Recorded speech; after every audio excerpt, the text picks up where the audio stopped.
Good day. In this time, I'm going to share with you some guidance on how to do well in interviews with the hiring manager.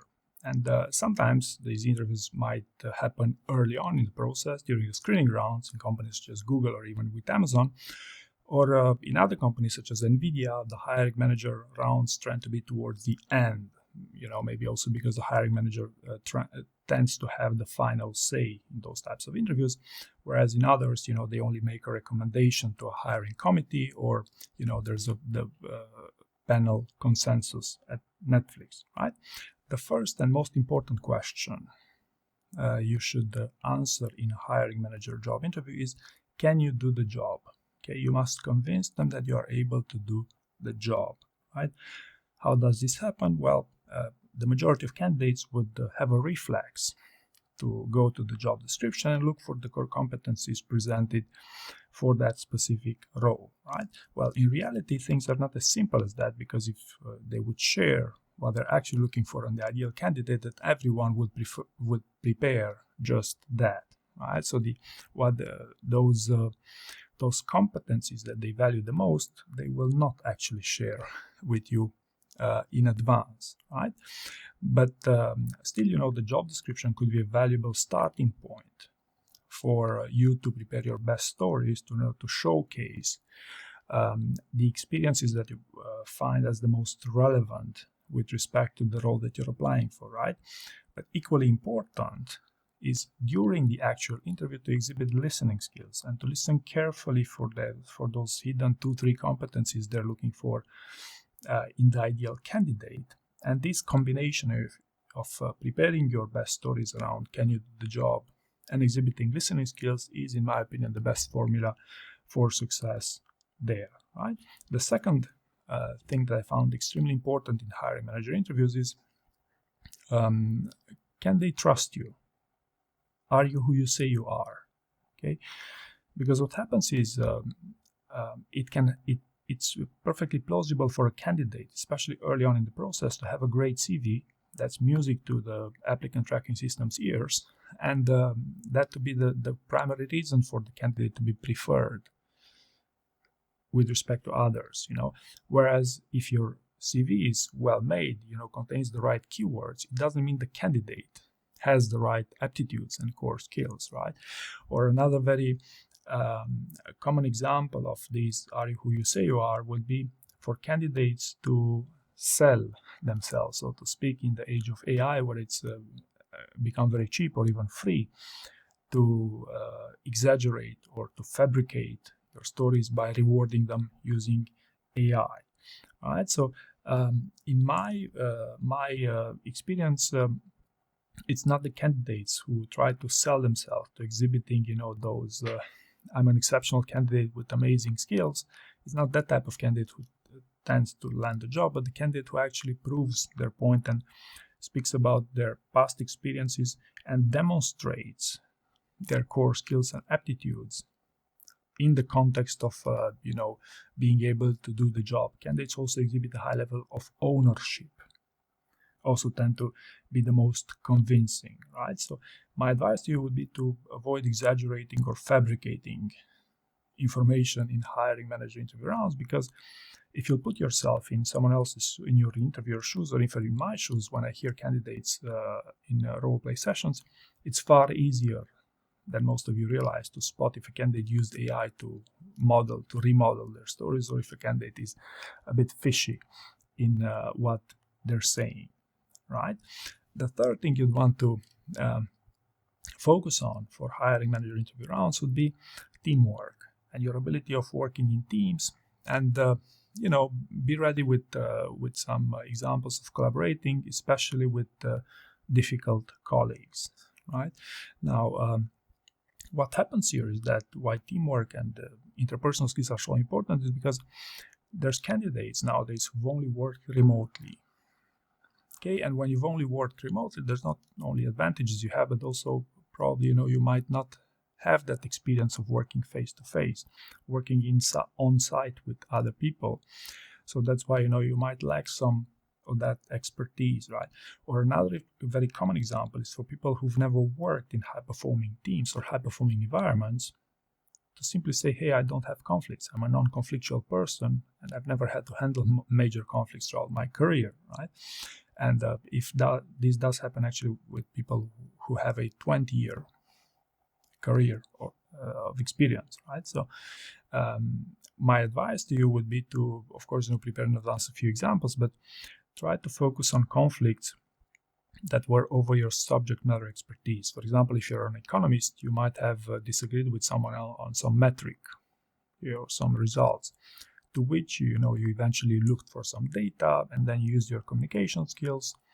Maybe you asked your colleagues to exhibit a bit of speaking with communication in the context of a teamwork, and that's how you resolved that conflict, right? There's plenty of possible questions around teamwork, but this is an important aspect as well. The fourth thing you'd want to pay particular attention to in a hiring manager interview would be your business awareness, okay? Or your commercialism, so to speak. And understand that most of these high-performing companies or these FAANG companies are exceptional commercial models, right? So, for example, at Amazon, at AWS, to be specific, there used to be a saying that any role is a sales role. And this was also for software development engineers, by the way. So this is why it's extremely important that you understand how that business functions and how is your role supposed to create business value, right? If it's not already obvious, right? So what business are you in? And of course, the best way to prove that you are business aware, that if you've done this in the past, if you created the type of value that they're looking for in the past, then that's a great predictor for them that you'll be able to provide with the same in the future. But business awareness is something that you want particular attention to, and I'm primarily referring to more technical types of role here, right? The fifth thing I found that it's important in hiring manager interviews would be your communication. Okay, and communication, why is this so important? Well, the most basic thing would be that some candidates are unintelligible. Simple as that. People, with more than a few years of experience, they speak, they cannot tailor the communication, the way they communicate, so that their interviewer understands them. Could be they're more too technical, could be they're not technical at all, and the hiring manager would prefer a more technical candidate. But my recommendation would be to ensure that you are intelligible in whatever you say in your spoken language, the way you communicate, not the way you write. Your writing is different from how you speak, right? So this is the basic. But the more interesting part of communication would be, things such as structured communication. Structured, clear communication is always more impactful. Such as the STAR format. If you frame your answers in the STAR format, they will, also be more intelligible, but more convincing. Because not only because they're structured, but because your interviewer might expect you to speak in the STAR format, and people prefer familiar approaches. You make their job easier, so that's why you might also be a little bit more likable, Now, if communication is supposed to be a strength in the role that you're applying for, such as for sales roles or for director level roles, you could easily go way beyond, the classic STAR format. There's various other formats, so you could invent your format to communicate your experiences. So there's all sorts of levels of communication here, depending on the type of role you're applying for, right? The sixth point I want to talk about here would be problem solving and dealing with ambiguous situations and decision making and prioritization. Solving complex problems. Okay, this would be something that is the most common scenario that they would want to test your level of expertise in the role that you're applying for. Not only for technical roles, could easily be for sales roles as well. Right. So prepare stories around handling complex and ambiguous challenges. Because most of the time what people do here, the number one mistake is not that you don't have a story when they ask you this. Pretty easy as an interview question, but the problem is your communication is not clear enough. You do not communicate those story in a compelling enough way. This could be for various reasons, such as maybe you cannot remember some key details in a deep dive. They're not structured in the star format. Maybe you could use a few frameworks that are specifically designed to your role to make your stories more impactful. Maybe you're ending on a negative note. Maybe you could have had some more interesting learnings. Some people always prefer to end on a question mark. Hey, does this fully answer your question? Is there something you wish I could clarify better? But try to find your style of dealing with ambiguous situations for the role that you're applying for. And this will be the key thing I want you to encourage. I want you to do here. I'm not going to go dive deep into the details of how to answer these types of questions because I have a full training program for these things, right? And the seventh thing that I found quite important and quite relevant to take seriously in hiring manager interviews would be to exhibit your passion for the job. Okay, and I'm going to focus on two areas here on how do they understand or whether you have or you don't have passion. You're actually genuinely passionate for the role, because who wouldn't be? Some candidates might ask.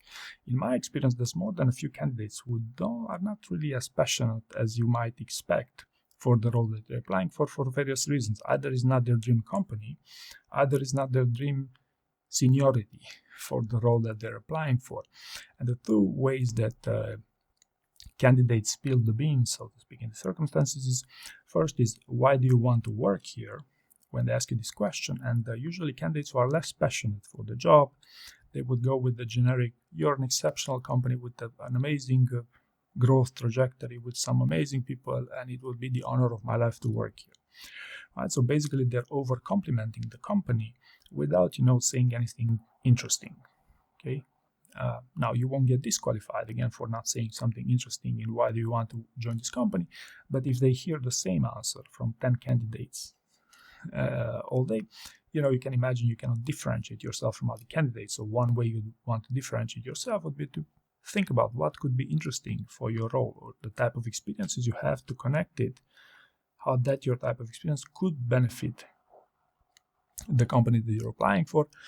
Could be through business awareness or commercialism, so to speak, or could be that maybe 5 years from now you see yourself where it might be interesting for them too, right? But these sort of things, to come up with something interesting, answering why this company, to exhibit your passion for the job as well. And the other very common thing that you'd want to pay particular attention to exhibit passion for the job would be in the way you communicate your answers, in the sense that you must convey energy and enthusiasm throughout the process, right? Two examples here. Some candidates start strong for the first 5 minutes or 10 minutes of the interview, and then for the remainder of the interview, their energy declines. They get depleted, they cannot maintain energy and enthusiasm throughout the process. And the second example you'd want to pay attention to would be ending your answers on a negative note. Right? Always try to end your answers on a more positive note and show enthusiasm throughout the process, right? But long story short, passion for the job is something you'd also want to consider, in your approach, in your strategy of doing well with the hiring manager, right? So I hope you found this useful, and thank you very much for watching.